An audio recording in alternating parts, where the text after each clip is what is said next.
Welcome to the Deep Dive. If you're running a business or managing a team, you definitely know the daily challenge of keeping everyone well, happy, productive, and on the right side of the rules.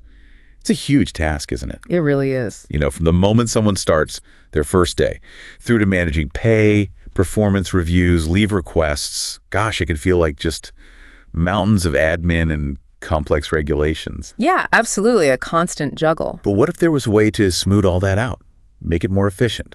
Today, we're going to cut through some of that complexity and look at how technology, specifically employee management systems, or EMS, is really changing things for businesses here in Australia.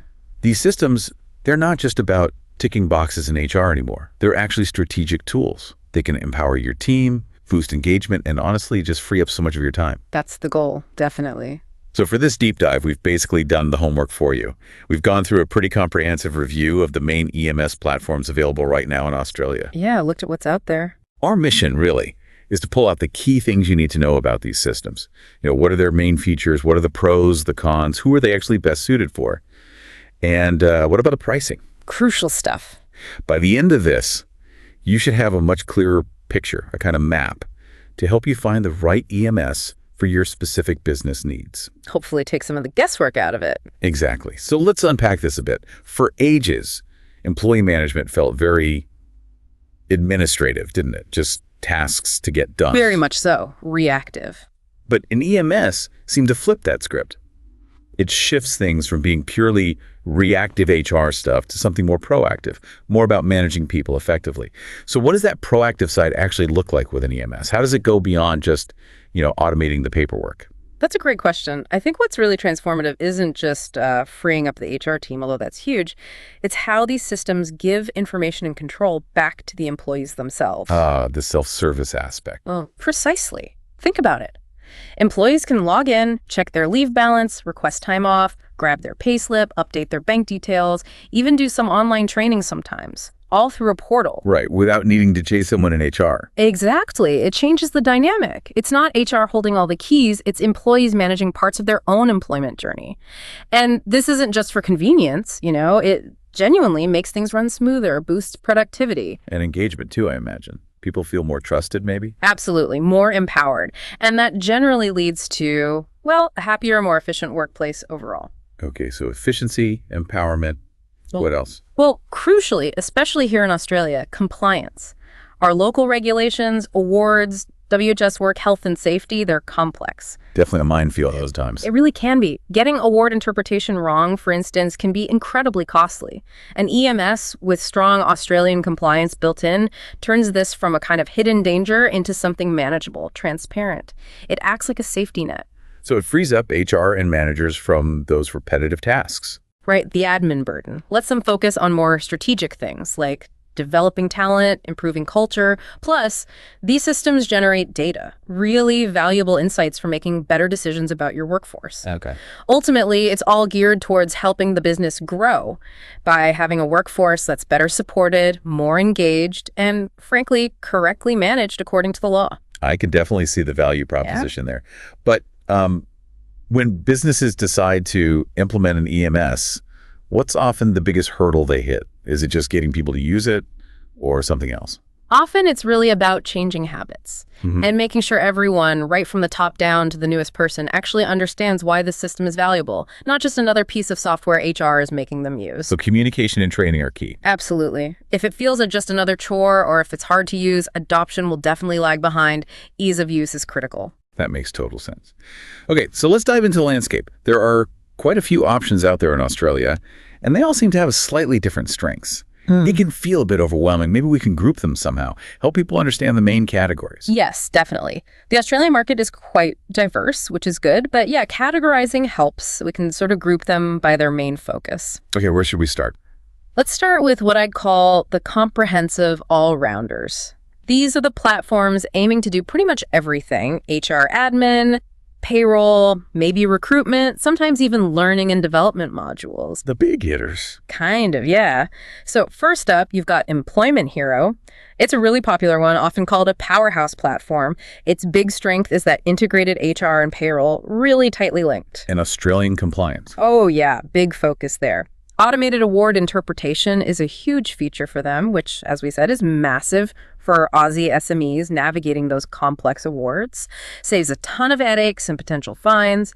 It's generally great for growing small to medium businesses. Any downsides? Well, some of the more advanced features might only be available on their higher tier plans.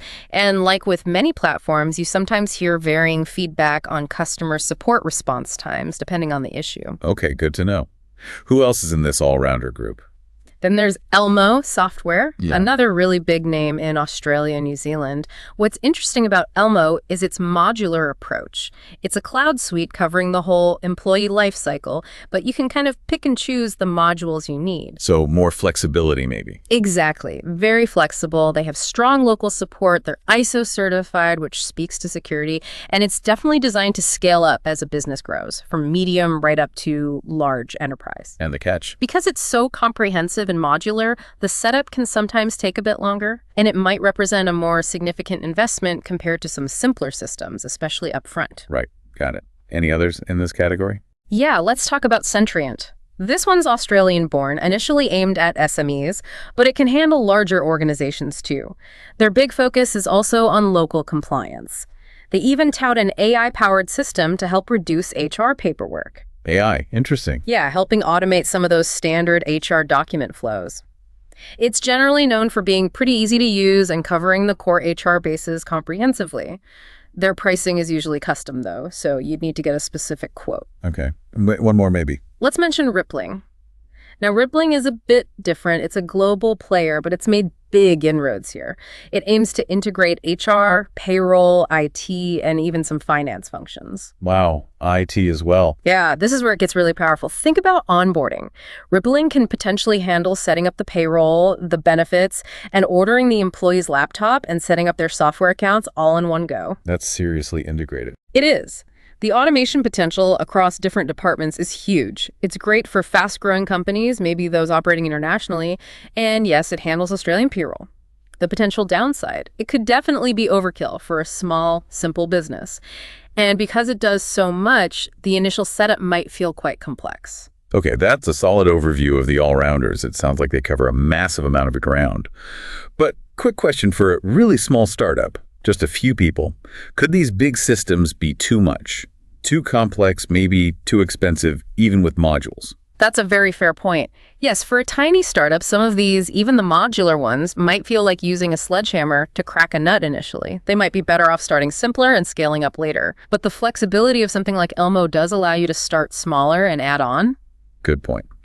So moving on from the all-rounders, what about businesses with really specific needs? I'm thinking, say, a cafe with tons of casuals, or maybe a shop with complicated shift patterns. Exactly. That takes us nicely into our next group, the workforce management specialists. These guys really excel at things like rostering, tracking time and attendance, and that crucial award interpretation piece. Right, the nuts and bolts of managing shifts and pay. Precisely. Tanda is a great example here. It's an Australian platform, very popular in industries like hospitality, retail, healthcare, anywhere with lots of shift workers. They have features like smart rostering to help optimize schedules, facial recognition for clocking in and out. Facial recognition. Wow. Yeah, helps prevent buddy punching. But their real standout feature for many is that award interpretation engine. We keep coming back to it because it's so critical here. Tanda automates calculating the correct pay rates based on the complex rules in modern awards. It's a huge time saver and risk reducer. So what's the limitation? The main thing to remember is Tanda isn't trying to be a full HR information system or HRIS. It doesn't cover recruitment or performance management in depth or learning. It's laser focused on workforce management rosters, timesheets, pay calculations, integrating with payroll. Gotcha. Focused is good if that's your main pain point. Any others in this space? There's also Workit. It's perhaps a bit more focused, again, really aiming to simplify rostering and time tracking, particularly for industries like hospitality and retail. It's definitely built with Australian labor laws in mind. But maybe less feature-rich overall than Tanda. Potentially, yes. It seems less comprehensive than the big all-in-one systems or even Tanda in some respects. Finding detailed public info on all its features and pricing can sometimes be a bit harder too, compared to the larger vendors. Okay, so we've covered the big systems and the roster specialists. What about businesses where, say, compliance and managing workplace risks are the absolute top priority? Maybe they're in a highly regulated industry or just very risk-averse. Good question. That leads us to the compliance and risk management champions. These platforms often have a strong legal or WHS flavor. Enable HR fits here. It's a cloud system for HR and WHS covering Australia and New Zealand. WHS work, health and safety. Exactly. Enable HR puts a really strong emphasis on Australian employment law compliance and managing those WHS obligations. It provides tools specifically for managing HR risks, handling disputes, that sort of thing. A big plus is they often offer access to expert HR advice and legal templates within the platform. So very focused on keeping you legally safe. Very much so, which is great. The flip side might be that it feels more weighted towards compliance functions than, say, employee engagement or broader talent management features found in some other systems. And some users mention a bit of a learning curve with the interface initially. Makes sense. Anyone else strong on compliance? Happy HR is another one to mention, also Australian designed, aimed mainly at SMEs. Again, a strong focus on compliance, specifically mentioning award and compliance management. They also highlight access to HR advice and support, plus ready-made HR document templates. So similar benefits to Enable HR in some ways. Similar focus on compliance and support for SMEs, yes. Great for getting those core compliance foundations right.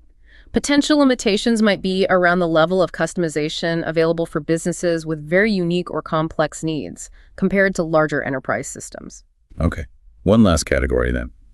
What about businesses that really want their HR system to talk seamlessly to their accounting software?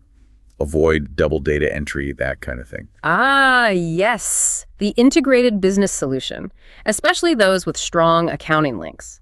Sage HR is the prime example here. Sage, obviously, is a global giant in accounting software. Right. Lots of businesses use Sage for finance. Exactly. So Sage HR is designed to be simple, flexible, user-friendly, and critically, it plays nicely with Sage's accounting products, particularly in Sage Australia offerings. This integration is a major selling point for existing Sage customers. So ease of use, integration. Yeah, known for being relatively easy to set up and use. It scales reasonably well, offers good reporting capabilities, and you get the reliability of a big global brand with local support. And potential drawbacks. It might not have every single niche HR feature that some of the dedicated standalone HR platforms boast. And depending on the specific Sage accounting product you use, you might still need some level of integration set up to get full payroll functionality flowing perfectly. It's not always completely out of the box for every scenario. Wow. Okay. You've really painted a clear picture of the different types of systems out there. It shows there's everything from these massive do-it-all platforms to very specialized tools. Having seen all these systems develop, what's maybe one common mistake or hidden challenge businesses run into after they've picked one, even if they chose well? That's a really insightful question. I think a common one is underestimating the change management involved. It's easy to focus on the software features, the implementation plan. The tech side. Exactly. But it's fundamentally about changing how people work, how managers approve leave, how employees access pay slips, how HR handles onboarding. If you don't actively manage that change, communicate the why, provide good training, and get buy-in. People just won't use it properly.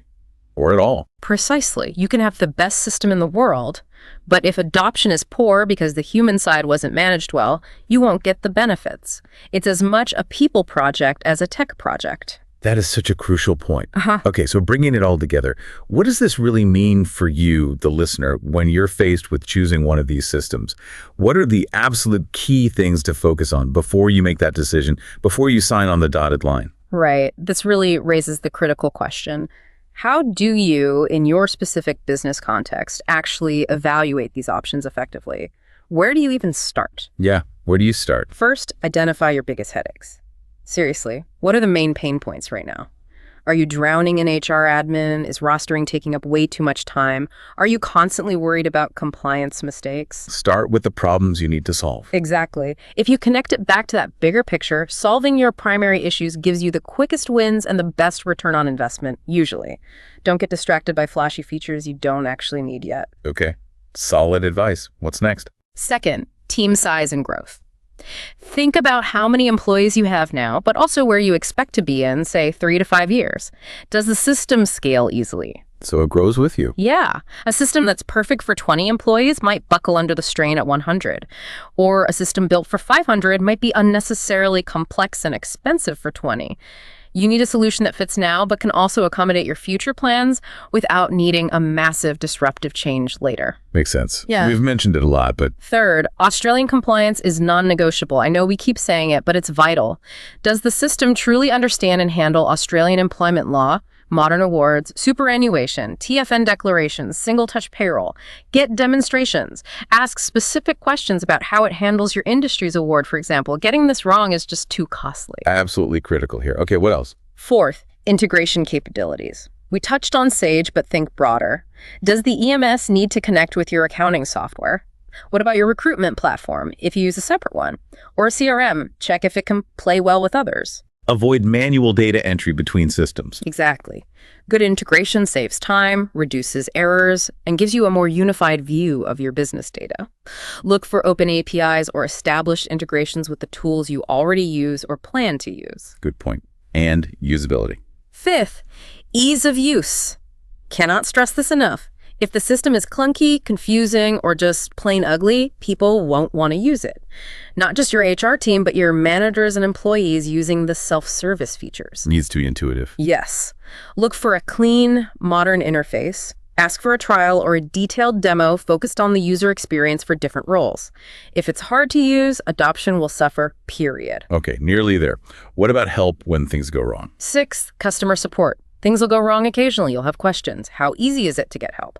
What are the support channels? Phone, email, chat? What are their typical response times? Are training resources readily available? Yeah. Good support can be invaluable, especially during implementation and early usage. Definitely don't want to be left stranded.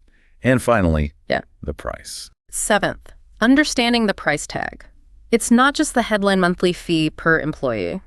Dig deeper. What's the actual cost model? Is it tiered pricing based on features? Are there extra costs per module? What about implementation fees, training costs, or charges for ongoing support? Hidden costs. Potentially, yeah.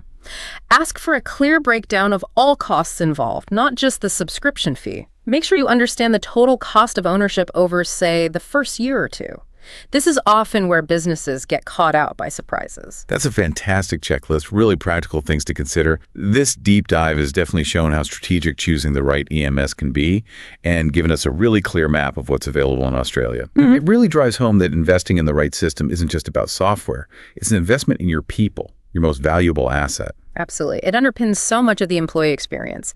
And maybe, as you're thinking about which system might be right for your business, here's a final thought to consider. Go on. Well, given that so many of these systems have employee self-service portals, and they directly impact how employees manage their leave, view their pay, and interact with HR processes, how could you involve your employees in the actual selection process? Get their input before choosing. Yeah. Could proactively engaging your team, maybe getting feedback on demos or usability from end users, actually lead to better adoption down the line? Yeah. Could it make them feel more part of the solution? It shifts the focus again, doesn't it? Not just compliance and admin, but truly using the system to unlock your team's full potential by making them partners in the process. That's a really interesting angle, involving the end users in the choice. Definitely something to think about. Thanks for that.